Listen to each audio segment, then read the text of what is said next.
மாண்புமிகு பேரவைத் தலைவர் அவர்களே, மக்களே மக்களுக்காக மக்களால் நடத்தும் ஆட்சி மக்களாட்சி என்றார் அமெரிக்க முன்னாள் குடியரசுத் தலைவர் திரு ஆப்ரஹாம் லிங்கன்.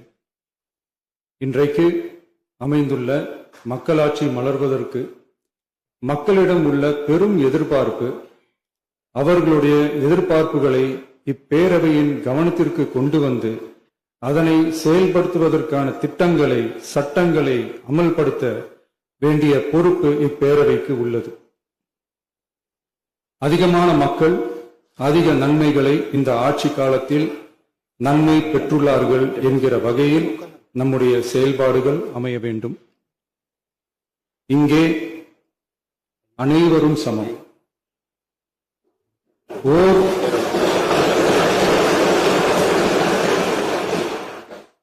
ஓர் உறுப்பினரை கொண்ட கட்சிகள் இங்கே இடம் பெற்றிருந்தாலும் அவர்களுடைய கருத்துகளுக்கும் அதிக எண்ணிக்கை பெற்ற தமிழக வெற்றி கழக உறுப்பினர்கள் தெரிவிக்கும் கருத்துகளுக்கும் சமமாகவே மதிப்பளிக்கப்பட்டு நல்லவை ஏற்கப்பட்டு அல்லவை நிராகரிக்கப்பட்டு ஜனநாயகத்தின் இதயமாகவும் மூளையாகவும் இப்பேரவை செயல்பட வேண்டும். அதற்குரிய வகையில் பெருமை வாய்ந்த வரலாற்று சிறப்பு கொண்ட இப்பேரவையை நடத்தி செல்லும் பண்பை பெற்றுள்ளவரையே தமிழக வெற்றி கழகம் முன்மொழிந்து தாங்கள் இன்றைக்கு இந்த ஆசனத்தில் அமர்ந்துள்ளீர்கள். மாண்புமிகு பேரவைத் தலைவர் அவர்களே, தாங்கள் பேரவைத் தலைவராக ஒருமனதாக தேர்ந்தெடுக்கப்பட்டுள்ளீர்கள். தங்களை இந்த ஆசனத்தில் மாண்புமிகு பேரவை முன்னவரும் எதிர்க்கட்சி தலைவரும் தங்களுடைய கரங்களை பிடித்து அழைத்து சென்று அமர வைத்தார்கள். இந்த சம்பிரதாயம் எப்படி வந்தது என்று சொன்னால் சுவாரஸ்யமாக இருக்கும். பெரிய வரலாறு சம்பவத்தில் உள்ளது. இங்கிலாந்து நாட்டில் உள்ள பாராளுமன்ற நடைமுறைகளை போன்றதே நம்முடைய பாராளுமன்ற நடைமுறைகளும்.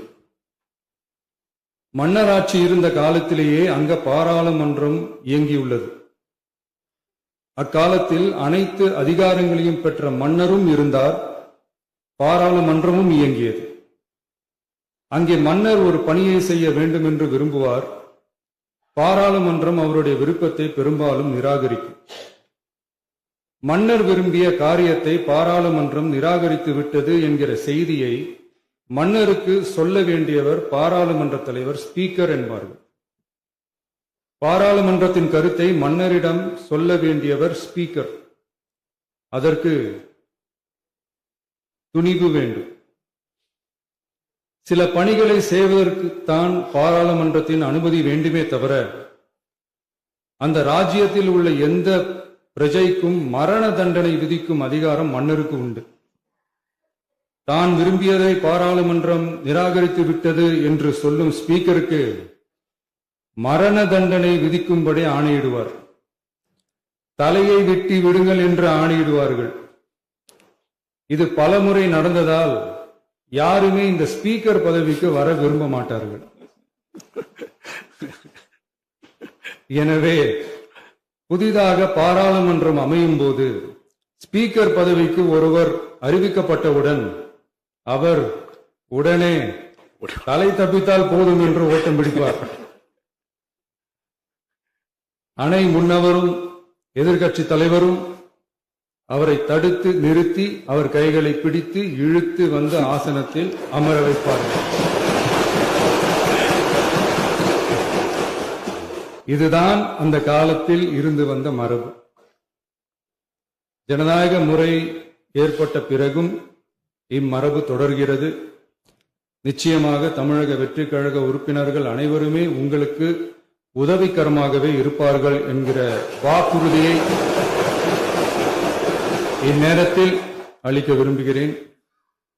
பேரவையின் மாண்பையும் கண்ணியத்தையும் பேரவை உறுப்பினர்களின் கண்ணியத்தையும் காக்க வேண்டிய பொறுப்பை உங்களிடத்தில் ஒப்படைத்திருக்கிறார்கள்.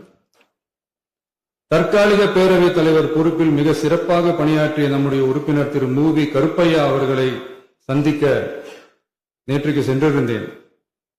அங்கே முந்தைய பேரவைத் தலைவர்கள் படங்களை கண்ணுற்ற போது, அவர்களை பற்றி அறிந்த போது உண்மையிலே எனக்கு பெருமிதம் தந்தது.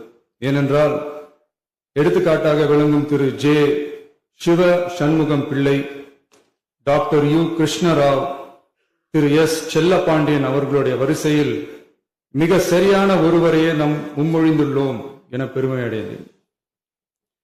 அதே போன்றுதான் நம்முடைய பேரவை துணைத் தலைவர் அவர்களும் நீங்கள் இருவருமே மிக சாதாரண குடும்பத்தில் பிறந்து மக்கள் பணியாற்ற வேண்டும் என்கிற அவாவில் செயல்பட்டு வந்தவர்கள்.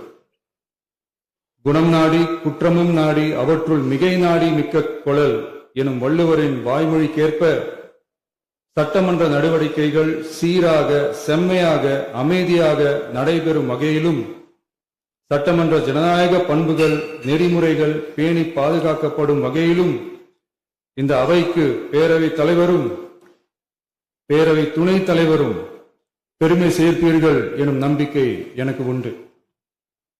அரசியலுக்கு அப்பாற்பட்டு மனிதர்களை மதிக்கும் நல்ல பண்புகள் நிலைநாட்டப்பட வேண்டும். தமிழ் பண்பாடு போற்றப்பட வேண்டும். அவையின் மரபும் மாட்சிமையும் மதிப்பும் காக்கப்பட வேண்டும் என்ற நல்லெண்ணத்தின் அடிப்படையில் அந்த பதவி ஏற்றுள்ள தங்கள் இருவராலும் காப்பாற்றப்படும் என்னும் நம்பிக்கையை மீண்டும் தெரிவித்து என் உரையை நிறைவு செய்கிறேன். நன்றி, வணக்கம்.